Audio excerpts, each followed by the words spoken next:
Rah! Did they scare you? No. Oh, well. Apparently, these killers are so scary that even judges scare them. Well, Or scared by them. judges, they're so scary, judges are scared by them. Yes, thank you. Words are hard.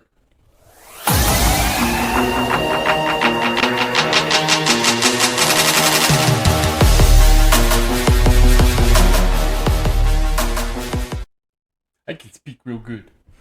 Use the words. Hey, Savage Reactions crew. This is David. I'm Angie. I'm a little bit of everything. I'm a whole lot of rock and roll. What is this? Oh, dog. Okay. Yeah, so, scariest killers that judges fear. Ooh. Ooh. Okay. Sounds fun. It sounds like a lot of fun. I'm totally down for checking this out. I will have to say, until this video proves otherwise, I'm not so sure that judges actually, like, scared of killers, because they got... I'm sure they see some crazy crap, though. Yeah. So. Well, let's see what's what. Here we go. Let's check it out. See how scary they really are. I can find the play button. Judges fear. Some criminals get a hair length close to sending a judge over the edge. Is that Gerard Butler? Gerard Butler! I love him. He's not scary. He's sexy as hell. Dude, he was not like scary in the boo or, like frightening. Which movie was this? Oh gosh. I just saw it a few months ago. It's the one where his wife and daughter are murdered, and the DA, played by Jamie Foxx, Law-abiding citizen? Thank you. Yeah. Yeah. Thank you, IMDb. He gets the one of the guys off, and with a light sentence, and or no sentence at all. I can't remember, but yeah, it's. You're giving away the details of the movie. Well, I'm not giving away the ending. Everybody dies. No, I'm just it kidding. did come out in 2009. Yeah, you had your chance. Come on, people. Anyway, all right, let's move on. Okay. Because he's not the killer. Just like Darrell Brooks, who not only got on the nerves of a judge, he pounded his fist. Frankly, it makes me scared. But on the nerves of everyone involved in the crime in any way, even viewers. You are being disruptive. You are being disrespectful. You always the going to witness find may some step reason to down. say. With no grounds for debate, Brooks was responsible for the Waukesha Christmas parade attack when he ran through a parade with his car, killing 6 and injuring 62. There was no doubt Brooks was guilty, as he was caught red-handed. So you'd think he would try to keep the losses to a minimum in court. But some people are stubborn against their own good. In court, Brooks kept giving comment after comment, criticizing the judge's decisions. The witness's answers may stand. I mean, yeah, you overrule every objection. What's even crazier is his objecting to every word. He never listened when his mama said, stop. One more word, you're going to get it. One more word, you're going to get it. Mm-hmm. You better stop. Just stop talking. His own victim was saying, refusing to take responsibility for a man whose life he destroyed. Mr. Brooks, you are advised to stop with the commentary. No, I'm going to say what I want You to say. called this witness. I'm going to take a break right now and excuse the jury and this witness. The judge kept getting more and more irritated as Brooks kept mumbling and commenting, ultimately calling the judge's overruling of his ridiculous objections judicial misconduct. Not sure where he learned that word from, though. What you're doing is judicial misconduct. Judicial misconduct. Those with legal knowledge analyzed Brooks' behavior and concluded that he wasn't just trying to be annoying for the sake of being annoying, but his strategy was to provoke the judge so that she'd make a mistake and earn himself an appeal. Not on this super judge, with nerves of steel though. Sorry, Darrell. In another instance, Brooks would not be quiet during the DA's speech. This is the alleged record of ableist... Stop talking. Come on, man.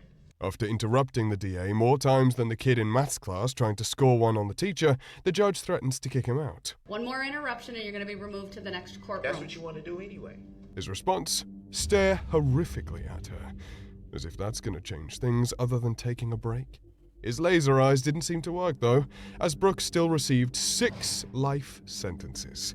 150 years for 6 counts of hit and run, and 762 years for 61 counts of reckless endangerment. Nice. Now, while justice was served, Brooks did manage to spook the judge, as she took a break and flat out admitted that this was making her scared.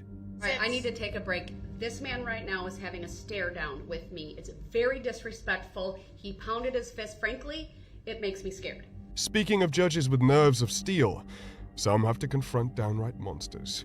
Like Bryce Rhodes, who continued his streak of crimes all the way to the courtroom.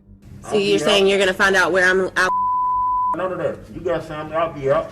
Perhaps the most disrespectful defendant ever in court, his trail of bodies started in Louisville, Kentucky in May 2016, when he brutally murdered 40-year-old Christopher Jones, believing him to be another man with a bounty on him. Bryce didn't realize that the world was way past the Old West, however, and also murdered the only 2 witnesses to the crime, teenagers Larry Ordway and Maurice Gordon, whose bodies were found stabbed and burned. Unfortunately for everyone else, though, being arrested and tried was only the beginning, as Bryce's actions in court were also criminally infuriating. Helps you, not what hurts you. Okay. That's Do what I want to do. Well, Let's do get what that you want to understood. do. That's fine. Let's get that understood. I'm sorry. Let's get that understood. In one instance, Bryce shamelessly taunted a victim's family, going as far as blowing them a kiss and wiping off his shoulder while the judge was speaking. He keeps turning. Ma'am, I told you once before, let me please help you understand. You can't just talk out like that. How he wasn't held in contempt is anyone's guess, and the judge got just as much criticism for his lack of action against Bryce. During another trial, Bryce was forced to wear a spit mask as he walked in. It's not hard to guess why. But it's even crazier that it was an attorney he spat on.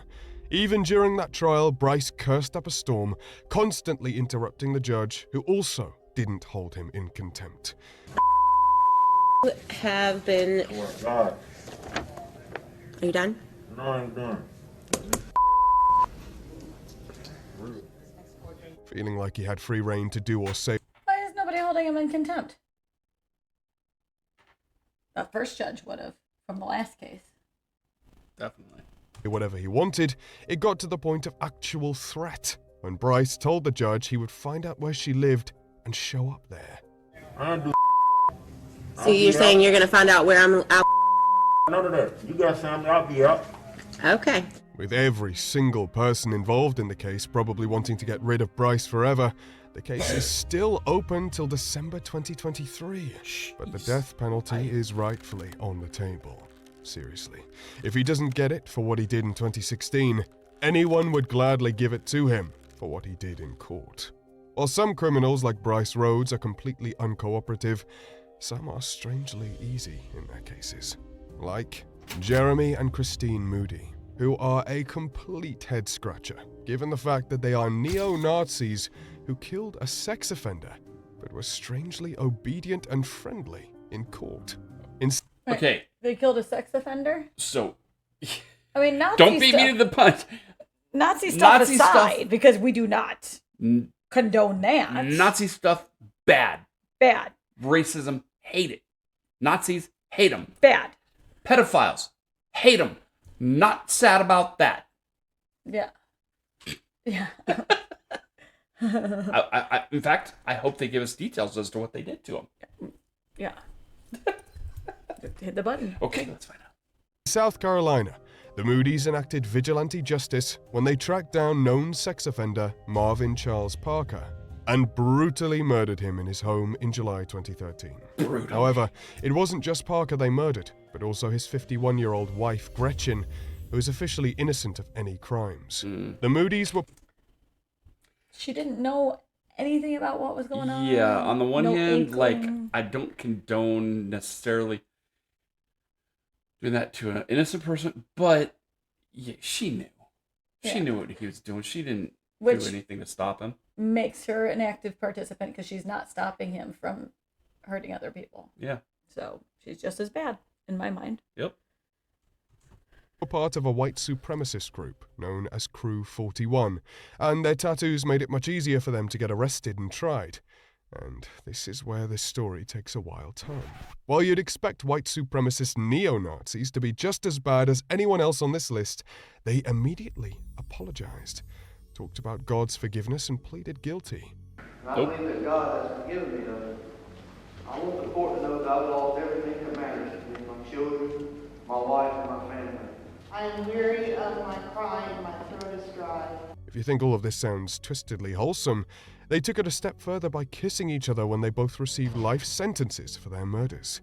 Convinced. Well, probably because they're not going to see each other again. Like, they're saying goodbye. Bye. You know? Can't really go visit each other. They have life sentences. I wonder if there's any sort of legal loophole, like where they can get conjugal visits with their spouse. That's also in prison. That's also in prison. I don't think that's a thing. So, Bye. I wouldn't be smiling. I'd be like, oh, honey, I'm going to miss you. It sucks. But But hey, the pedo's dead. High five. That what they did was right. They labeled the day they killed Parker as the happiest day of their lives, and even offered up the name of another sex offender they were going to kill. They got exactly what they deserve. Had to do it over again. I'd kill more. I have no regrets. Killing that pedophile was the best day of my life. If you're confused as to what you're supposed to be thinking about them, you're not wrong. But it's still important to remember they killed an innocent woman in Gretchen. And, well, you know, what was she? the fact they're neo-Nazis. While ones like the Moody's seemed easy enough to deal with, what do you do with a real-life supervillain? Like Nico Jenkins, whose story is so insane you'd think it came straight from a horror movie. Jenkins began his spree of crimes ever since the age of 7, but things only got worse and worse for him getting in and out of prison until August 2013, when he decided to rain terror on Colorado with the inhumanly brutal murders of Juan Uribe Peña, Jorge C. Cajiga Ruiz, Curtis Bradford, and Andrea Kruger. The victims were shot, some even as brutally as getting 12-gauge shotgun wounds to the face. Out of the 4 victims, Bradford was the only one in relation to Jenkins. Despite the fact that Jenkins was on a serial killing spree, no less than someone as notorious as the Zodiac Killer, he was arrested for something else entirely: terroristic threats, which isn't surprising coming from him. And he still admitted to the 4 murders after a grueling 8-hour interview. This is not just some psycho killer that just wanted to go Just for to say. I'm documented psychiatrically disordered. I'm documented chemically imbalanced. This is a fact. I got you. What do you mean you got me? I got your DNA at the murder scene. I got your DNA in the car. While all of this sounds like a traditional serial killer story, Jenkins takes the insanity level to extremes, claiming that everything he did was in service of the Egyptian god Apophis. Even in court, Jenkins, while defending himself, would suddenly switch to his Apophis voice, who apparently needed him to kill innocent people for no reason. Some god that is. Clearly very mentally unwell, Jenkins just had one more weird card up his sleeve in court, flat out asking for the death penalty. Apophis must have heard his wish too, and he was gladly granted it in protection of literally everyone else he would ever come across, including fellow prisoners. At case CR 13-2768, count 1, murder in the first degree, a class 1 felony, death. While ones like Jenkins Yeah. are scary, some are downright comedic, like Alan McCarty, who would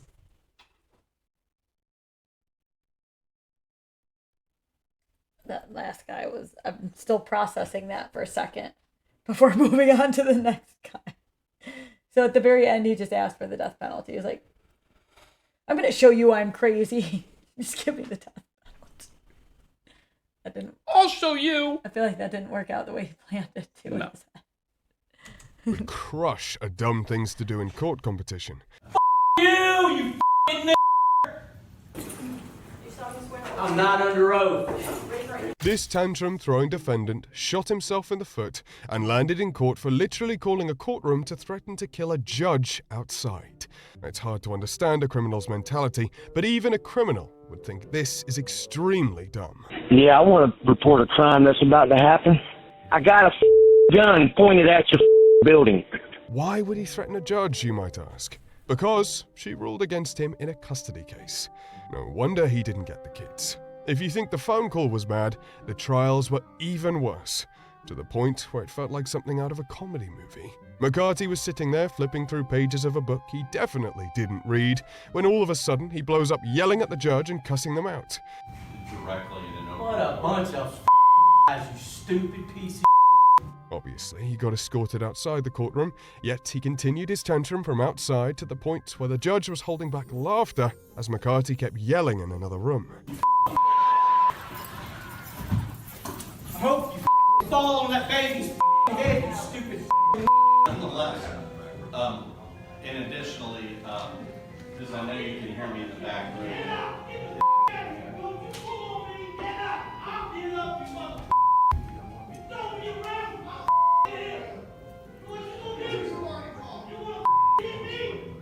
During another hearing, McCarty really let his thoughts be known on the custody case and how unfair it was to, apparently, only him.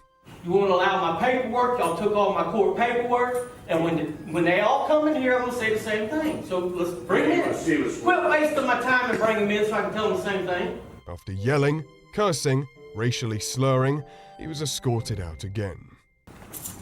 Motherfucker, take all my paperwork so I can't show these people? You want to take all my paperwork from me? Lock me in a cell naked all night? Maybe timeout doesn't work for this one, and he really gave up his right to remain silent, to the detriment of everyone else's ears.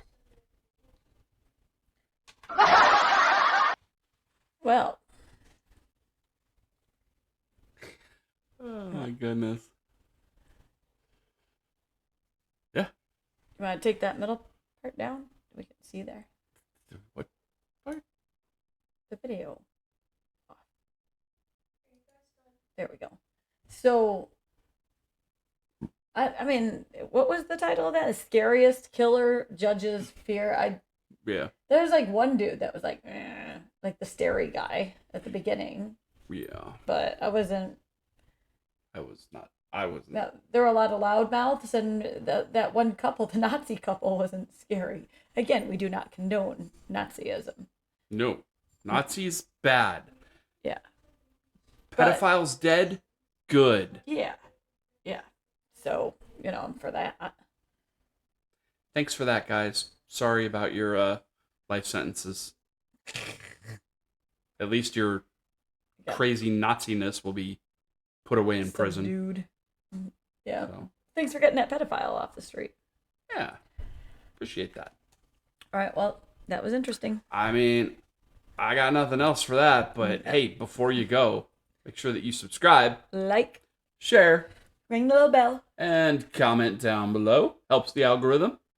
I don't have really anything else to say except for peace. Rock on.